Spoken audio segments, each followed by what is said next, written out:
Alright, so I already made this video. This is the second take because 26 minutes wasn't enough. I don't have enough memory on the phone, so I have to do it again and trying to do it quickly. Now, yesterday Steve made a more detailed video about him. I'm gonna quickly show you anyway. We waited these engines out. The reason for that is because a lot of people was asking, and some people have wrong, in my opinion, concerns about the weight.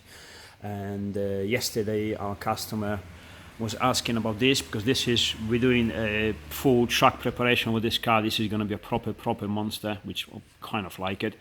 It should be like this. And but someone on the forum or someone on the internet told him that the VR6 weighs about 100 kilograms more than the either 1.8 or the 1ZZ. So the car is going to be undrivable, it's going to handle bad, blah blah, and it's a bad choice for a truck oriented car use. So we want to clarify a couple of things. I think it's good for everyone. It's not good for us as well because I actually find out my VR5 is heavier than I thought. I thought there is a big difference between VR5 and VR6, and there is pretty much none. Anyways, okay, so get back to business. If not, I'm gonna run out of time on my memory card anyway.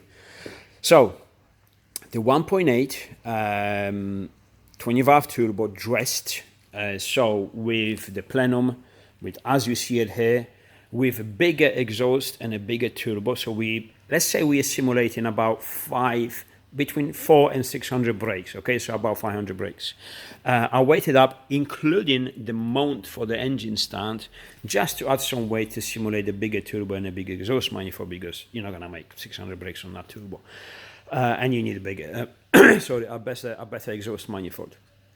So that engine is actually slightly heavier than 1ZZ. However, the 1ZZ gearbox, so because you need the engine and the gearbox, engine itself means nothing if you can't put the power down and you put it down through the transmission.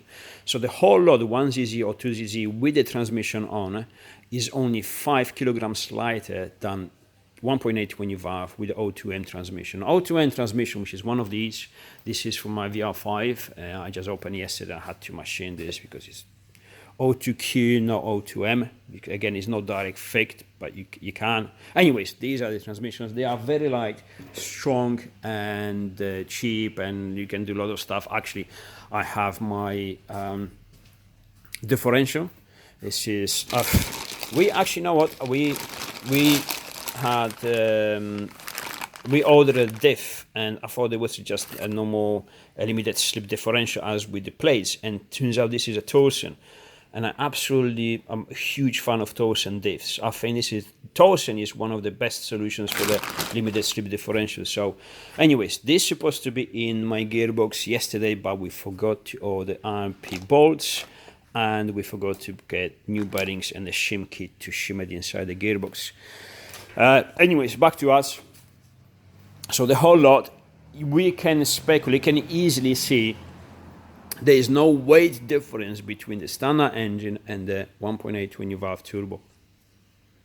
But you have a turbo. That's a massive gain. So we're not even thinking about that difference. It's exactly the same. Now the difference could be between 1.8, VR5 and VR6. So we weighted them up, all of them, yesterday. And I have, again, all of them in exactly the same setup. So intake plenum, in this case, fairly heavy cast, but roughly the same as a performance one. Usually is a big ass exhaust manifold. In this case, cast and 2 turbos, but it's roughly the same weight as one big single. Because this setup is roughly the same weight as mine, because it's a lightweight tubular manifold, but I have 2 wastegates and a bigger turbo. So roughly with that, we're not looking about 1 kilogram difference, but just to give an idea. So the 1.8 turbo weighs 120 kilograms. The VR5, which is mine, weighs 151 kilograms. We actually weighted that one there. Obviously added the plan, and we added all the stuff that he was missing. And the VR6, which is this exactly one, okay, that, you know, this The plenum is from the VR5, so it's slightly bigger. The VR5 one, VR6 one is 162 kilograms. So you can see between mine and this and the VR6, there's a very little difference, almost nothing. You don't even account for that difference, which I thought it was a bigger, but it's actually not. Steve was right. So we can talk about the 1.8, which is again same as the in total with the transmission, same as the 1zzw30, and the VR5 and the VR6. Or maybe let's look at the VR6 because that's the biggest difference. You got about 40 kilograms of difference there, and 40 kilograms of difference. You can start thinking, yeah, you can have some. However, 40 kilograms is not 100 kilograms difference to what the internet say to this guy. To I can't remember his name, which is not good. Anyways, Chris, I think Chris.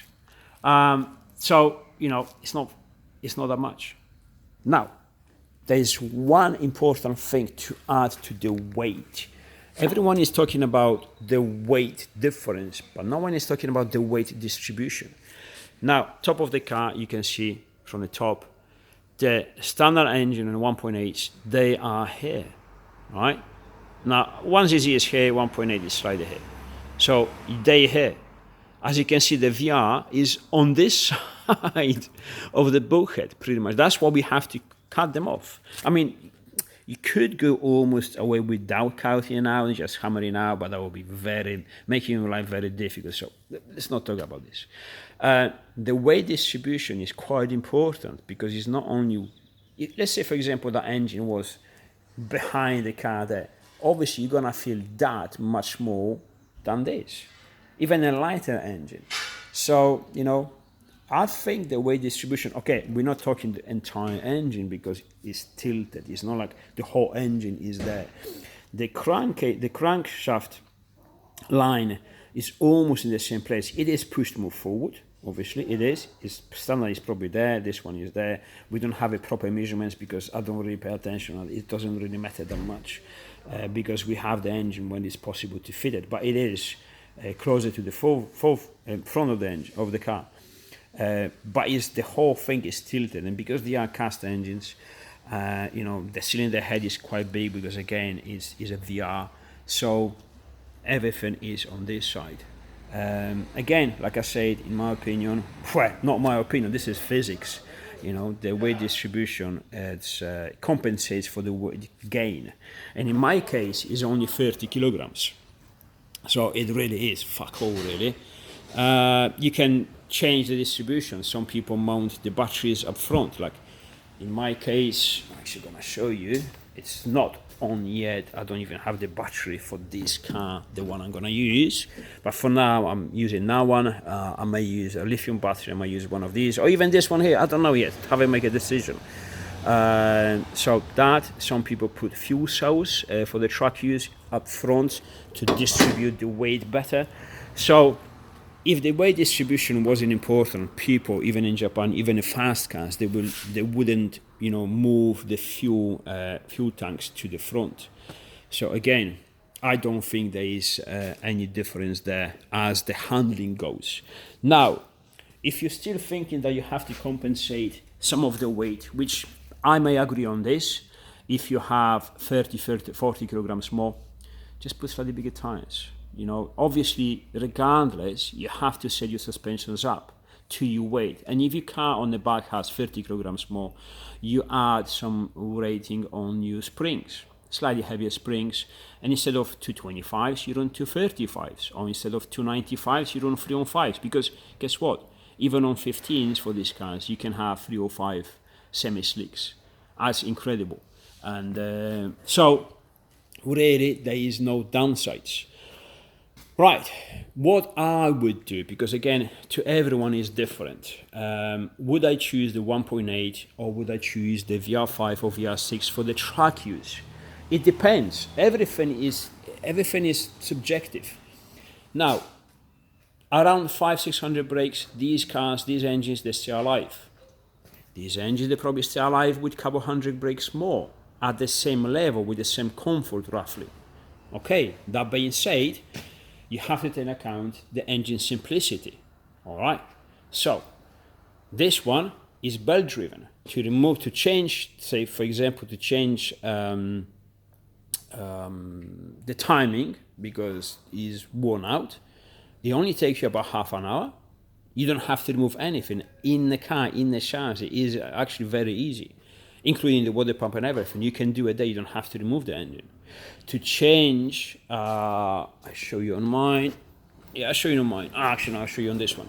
To change the timing on the VR engines, well, you have to remove the whole of this cover because it's all there. So it means you have to remove the gearbox. You have to do what I did. Again, in this case, it's not difficult. I've done it in a getaway, kind of like a driveway, because the car is not on the ramp. I don't have to have it. Big axle stands, jack the car up, suspend the engine on this side on 2 straps, well, one from the roll cage, which is convenient, and remove the gearbox. There's plenty of space to remove it. Easy. However, you have to do it, you know. But to compensate, the chain of these, you don't have to do them as often as the belts. You probably do it once for your engine life, because if you use it or whatever, you're gonna warm the rest of the engine before that chain is gonna burn out, or something like that. So again, everything is pluses and minuses, you know. Everything can be compensated.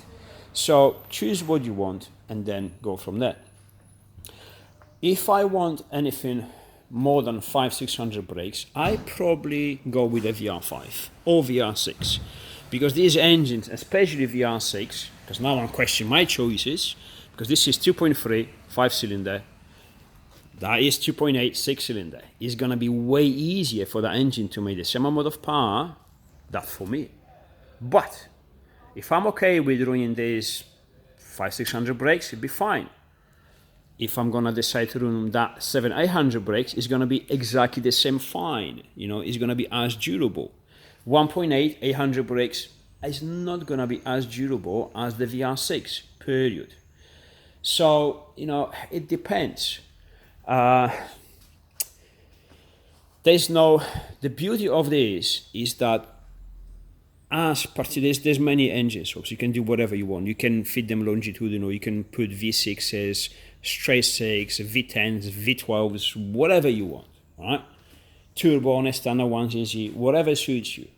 However, in particular with all conversions, we choose these 2 particular engines, Volkswagens, Audi Volkswagen. I like them call them Audi, but people say Volkswagen because it's, you know, same thing.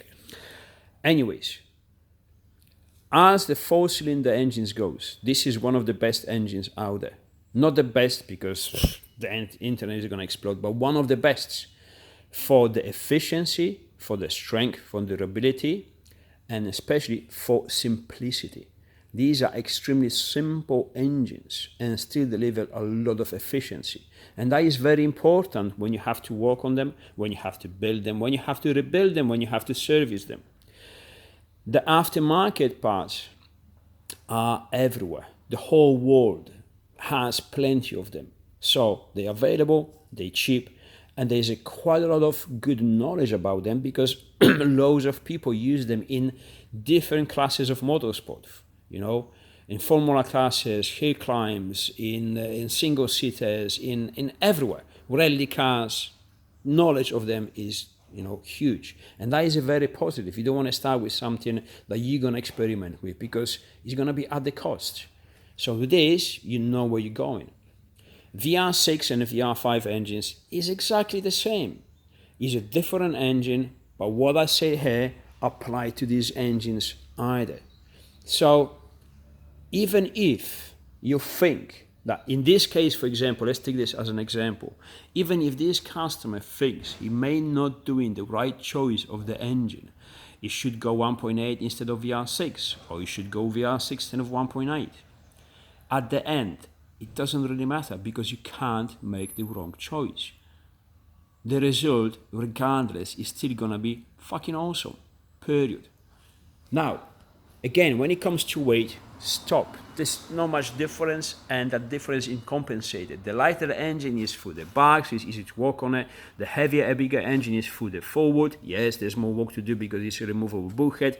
But again, once you remove that bulkhead, which a lot of people do it anyway, and I think even on if I had a 1.8 like this, I would still do it because it makes the life so much easier.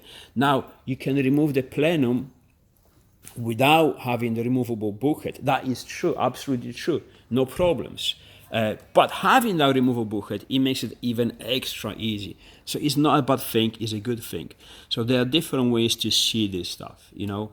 I literally see no downsides of either of these engines. I went VR5 because, again, this was a development car. You know, on that one we've done VR6 manual. On mine we've done VR6 DSG, which at the end I ditched the DSG because I want manual, because that's me, that's what I prefer. I mean, that stick for me is everything. I said it a million times and I'm not worried to repeat that. Is great, you know, proper driver's experience. And that's it, you can't get it wrong. All the problems that you can mention is like, but it's heavier. Yeah, but it's compensated. It's for the forward. So the handling, the dynamics of the car, not the handling, the dynamics of the car, because the handling you can adjust it, you can do whatever you want. But the dynamics of the chassis is still the same, or could actually potentially be even better, depending on maybe it's got more traction this way. God knows, we're going to find out. But definitely there's no negatives. And if you worry about, for example, having extra 30 kilograms on the back, yeah, put bigger tires. But 30 kilograms more on the back, it gives you extra, well, depends, because if you compare the standard 1ZZ to VR5, it gives you extra 500 brakes, you know, so it's a trade, 30 kilograms more, 500 brakes more. So you have a rocket for expense of extra 30 kilograms. I mean, come on. It's a fair trade, I think that. So, unfortunately, there is no right answer which engine is better or which engine is worse, because we have simply choose one of the two best engines out there to fit in these cars, period. I know people do V6, do different engine swaps, but we are talking about drop-in swap kit. Is very simple, very easy. And remember, we haven't built this as a business. This car was never meant to be a business. I nearly closed the workshop. I had enough of motorsport. I was building race cars for many years. I had enough of customers. I had enough of, I had my health issues and I wanted to see my family, my kids growing up. So I really abandoned the racing. I didn't race anymore. I didn't build any race cars, any turbo systems, nothing. I had enough. I left. And then I bought myself one of these. Yeah, great. I said, well, this is awesome chassis. I want something better. I want an engine swap in there. I don't want to build it because I don't want to be hassled. I want to just buy the stuff what's available. So we went K20 swap, which I choose K24 for obvious reasons. Well, not for everyone, but you understand why. And then it was crap. I finished it to 90%. It was so much money. It was so complicated. It was just not making any sense for me from my point of view when I came from this stuff. So, and I fitted 1.9 TDI and it went in so easily. And then we say, well, if 1.9 fits, then 1.8 turbo fits 1.9 TDI. 1.8 then fits as well because it's almost the same block, and it did. And then it escalated, and then Steve wanted one. And then people were asking, we want to send, eventually this turns into the business. But I've built this car for myself. So everything you see on the car, everything we sell, everything we turn into the business, originally started, and it actually continue. All these parts I'm designing, it continues with the ideology. I designed these parts the way I would like to have them. I bought the K20 swap for a good company, and in my opinion, it was crap. It wasn't good enough to say, okay, there you go, because different eyes can judge different stuff in a different way. So in my eyes, it was crap, but it's just simply not enough. So I wanted something to be good enough and great, exactly the way I wanted. The material I wanted the stainless, never get rusty, be eternal, lasting me for over 1,000 years. I'm not gonna last 1,000 years, but very durable because that's what I want. I don't want a paint peeling off, so stainless. I want TIG welded because it's nice. I mean, I love TIG welding. I'm doing fabrication, so that's what I want. And my engine mounts, they have to be exactly the same. So that's why these engine mounts are in this way, because from my perspective, doing this for my whole life, wanted exactly in that way. The subframe, I've seen what's on the market, and it was like, I'm not happy with that stuff. I want something this way. This is exactly what I would put on my car. I've designed it for my car, for myself, and then we put it on the market. Then it comes to arms. All right, this is not all of the arms. We have to replace this one. I want them again to match the subframe. Stainless, obviously it has to be different design. I want them to be eternal, lasting forever. You change the rose joints, very simple to change them. But the arms, once you put them on, if you don't crash the car, you don't bend them yourself, they last forever, for over 1,000 years. This is exactly what I wanted. So I built it for myself, and I put it in production, and it's available to everyone. This is how the business actually grows, and this is how we can do this business. Is the other way around than most people do. Let's design the business. Let's try to make money out of this. I've done exactly the opposite. Let's build what I would like to have on my car and have it available for public, for other people, and we see if we can make a business out of this. If the business goes good, I'll be back in a workshop full time. And I've been in a workshop full time for over a year now, so clearly it goes good. It goes absolutely great. We have more subframes.